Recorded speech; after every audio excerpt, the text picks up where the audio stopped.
Hello बच्चों, और आप सब कैसे हैं। मैं रोमिला खंडेलवाल हिंदी ज्ञान चैनल में आपका स्वागत करती हूँ। बच्चों, आज हमारा टॉपिक है विराम चिन्ह। आज हम इसको पढ़ते हैं कहाँ पे कौन सा विराम चिन्ह लगता है। तो बच्चों, मेरी ये वीडियो शुरू से आखिरी तक देखिएगा तो आपको समझ में आएगा, क्योंकि आपके इसके ऊपर प्रश्न भी आते हैं। तो यदि आपके गलत हो जाते हैं तो नंबर कट जाता है, इसलिए बहुत अच्छे से समझिएगा। मेरी वीडियो शुरू से आखिरी तक देखिए और लाइक करिए, शेयर करिए और सब्सक्राइब करिए। और बच्चों, इतने प्यार से बनाती हूँ तो कमेंट भी क्या करो। ओके, स्टार्ट करते हैं। विराम चिन्ह। विराम चिन्ह क्या होता है? वाक्य बोलते या लिखते समय रुकने के लिए जो प्रयुक्त चिन्ह को हम विराम चिन्ह कहते हैं। जैसे पूर्ण विराम। पूर्ण विराम क्या होता है? जब वाक्य समाप्त हो जाता है तो वहां पे लगता है पूर्ण विराम। जैसे उदाहरण सहित मैं आपको समझाती हूं। जैसे पिताजी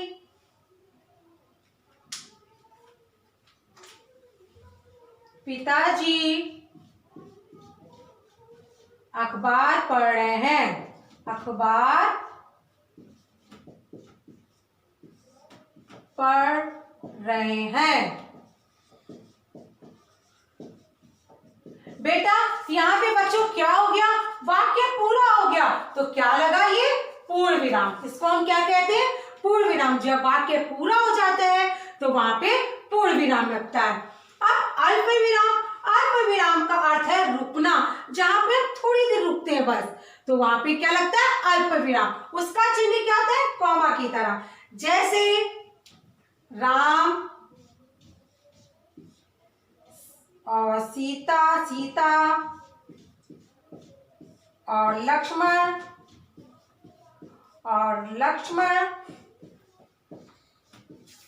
वन को गए।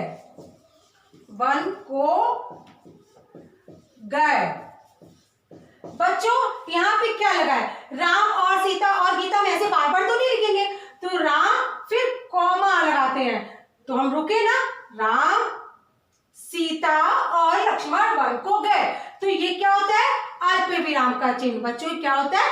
अल्प विराम। अल्प विराम का अर्थ होता है रुकना। अब तीसरा आया अर्धविराम। अर्धविराम का चिन्ह ये होता है जहां पूर्ण विराम से कम और अल्प विराम से अधिक रुकना होता है, वहां पे क्या आता है? अर्धविराम का चिन्ह। बच्चों, ये ध्यान रखिएगा, पूर्ण विराम से कम और अल्प विराम से अधिक, तो वहां पे क्या होता है? अर्धविराम। उसका चिन्ह क्या है आपका? जैसे परिश्रम ही जीवन है। परिश्रम ही जीवन है।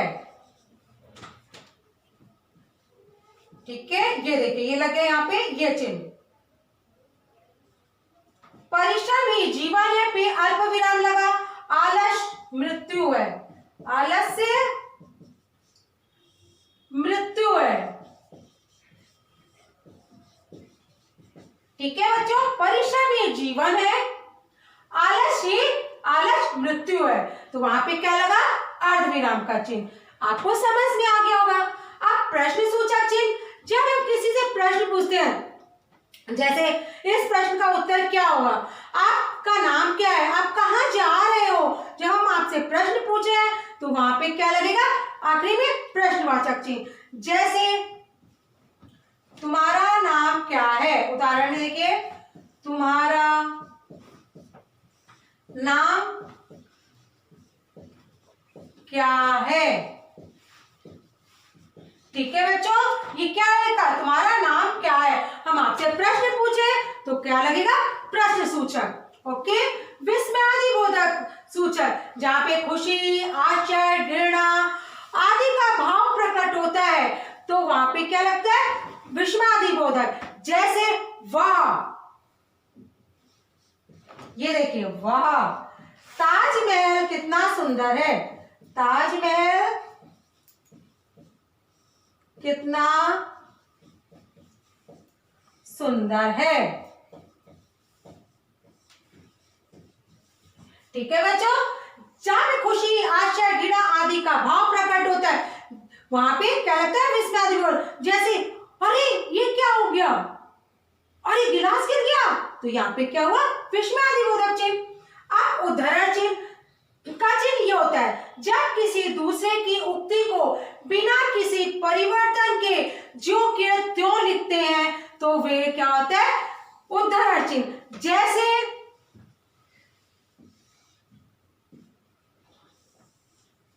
सुभाष चंद्र बोस ने कहा,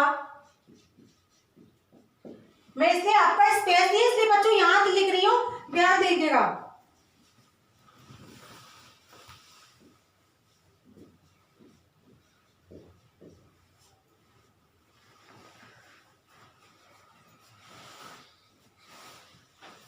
सुभाष चंद्र बोस ने कहा, तुम, ये देखिए उद्धरण चिन्ह लग गया ना, तुम मुझे खून दो,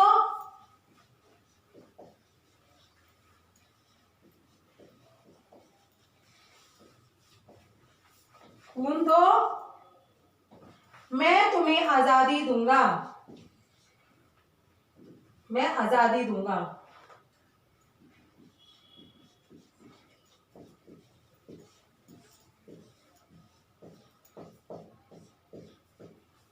ये क्या लग गया बच्चों, उद्धरण चिन्ह। जो क्योंकि सुभाष चंद्र बोस ने कहा था तो जैसे कि हम तैसा ही लिख दिया है तो वहां पे क्या आता है, उद्धरण चिन्ह।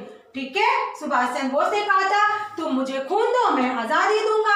अब आया आपका निर्देशक चिन्ह। निर्देशक चिन्ह, निर्देशक चिन्ह बेटा ये होता है, ध्यान रखिएगा, निर्देशक चिन्ह बड़ा होता है और एक आपका योजक चिन्ह आएगा वो छोटा होता है। कोई भी निर्देश अथवा सूचना देने वाले वाक्यों के बाद निर्देशक चिन्ह लगता है। जैसे अध्यापक ने कहा,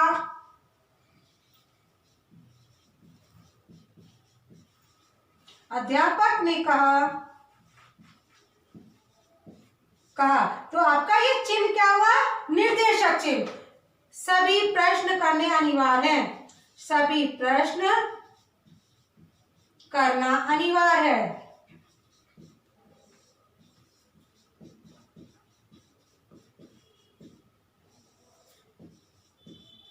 ठीक है, अध्यापक ने कहा, ये योजक चिन्ह लग गया, सभी प्रश्न करना अनिवार्य है। बच्चों ध्यान दीजिएगा, योजक का चिन्ह छोटा होता है, निर्देशक का चिन्ह बड़ा होता है। विवरण चिन्ह, इसका प्रयोग किसी बात को समझाने या विवरण करने के लिए किया जाता है। जैसे आप कोई चीज लिखते हो, इसके निम्नलिखित भेद हैं, तो वहां पे क्या लगता है, विवरण चिन्ह। कोई चीज समझाते हैं तो वहां पे भी क्या लगता है, विवरण चिन्ह। जैसे सर्वनाम के 6 भेद हैं, उदाहरण देखिए, सर्वनाम के 6 भेद हैं,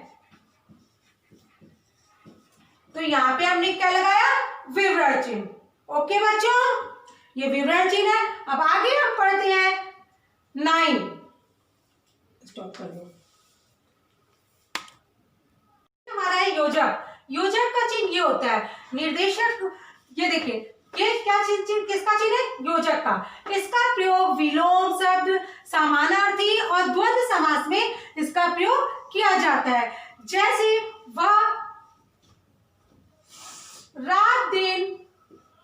रात और दिन पढ़ता है, रात दिन पढ़ता है। बच्चों देखिए यहाँ पे क्या लगा है, योजक का चिन्ह। ओके, ये योजक का चिन्ह है। जैसे आप द्वंद्व समास में भी देखेंगे तो वहां पे भी योजक का चिन्ह होगा, और जैसे विलोम शब्द में वहां पे भी योजक का चिन्ह होगा। अब आ जाइए कोष्टक। कोष्टक का चिन्ह ये है, वाक्य के मध्य में किसी शब्द का अर्थ प्रकट करने के लिए किसका प्रयोग किया जाता है, कोष्टक का। ओके बच्चों, अब जैसे है रमेश वाचाल, वाचाल का अर्थ क्या होता है, बहुत ज्यादा बोलने वाला। तो इसको हम एक्सप्लेन करेंगे ना, तो इसको ब्रैकेट में लिखेंगे, बहुत ज्यादा बोलने वाला, बोलने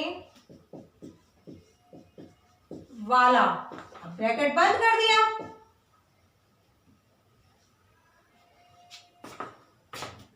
अब है क्या, रमेश वाचाल है, वाचाल का अर्थ क्या होगा, बहुत ज्यादा बोलने वाला। अब आ जाइए त्रुटि पूर्वक।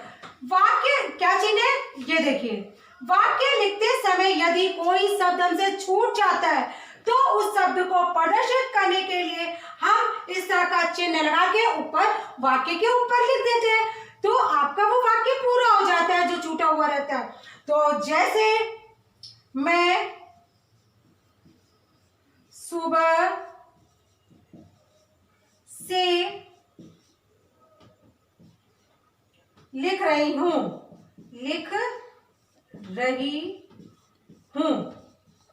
फिर मुझे याद आया कि अरे मेरा एक वर्ड छूट गया है, तो हमने ये चिन्ह लगाया, तो हो गया मैं सुबह से क्या लिख रही हूं, कहानी। तो बच्चों आप ये चिन्ह लगा के शब्द ऊपर लिख सकते हैं, तो इसको हम क्या कहेंगे, त्रुटि पूरक चिन्ह। ओके बच्चों, अब आ जाइए लागू चिन्ह। लागू चिन्ह ऐसे होता है जो किसी शब्द को संक्षेप में लिखने के लिए, क्योंकि हम हर जगह डॉक्टर, पंडित शॉर्ट में कैसे लिखे, जैसे आपके लिखा होता है कृपया पृष्ठ पलटिए, तो आपको ऐसे बना रहेगा लागू चिन्ह, पृष्ठ ऐसे शॉर्ट में लिखा जाता है। तो इसी तरह जैसे पंडित आप यो शॉर्ट में लिखते हैं, डॉक्टर शॉर्ट में लिखते हैं, कृपया पृष्ठ ये ऐसे इस तरह करके लिखा जाता है। अब इसका एक उदाहरण मैं आपको देखती हूँ, जैसे डॉक्टर साहब आज क्लिनिक नहीं आए हैं, आज क्लिनिक